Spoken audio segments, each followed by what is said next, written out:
So I'm going to show y'all my slideshow. We'll play it from the start. Right away, you look at the picture, it's overwhelming. You can't see what the words say on it. The whole font is in bold, in uppercase. You can't read it. Next, the transition on that was just awful, hurts the eyes. First, you can't even read it because, once again, the font is huge, it's in bold.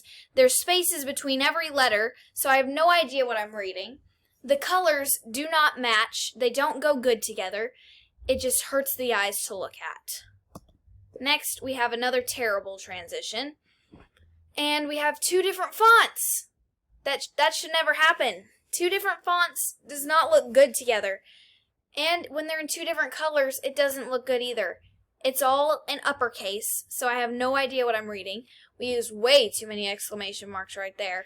And there's also way too much information on this one slide. You should never have too much information on one slide. Now we're going to go into the effective ways to use a slideshow. Now we look at this. We have a nice picture on the background. It's not overwhelming.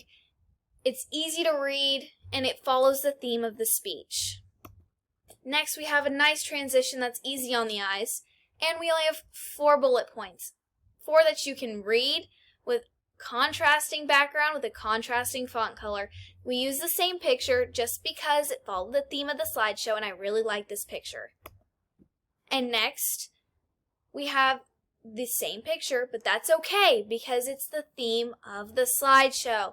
And we have a nice amount of information on here with not an overwhelming color difference. It's easy to read and it looks nice. And that is how to use effective slideshow points.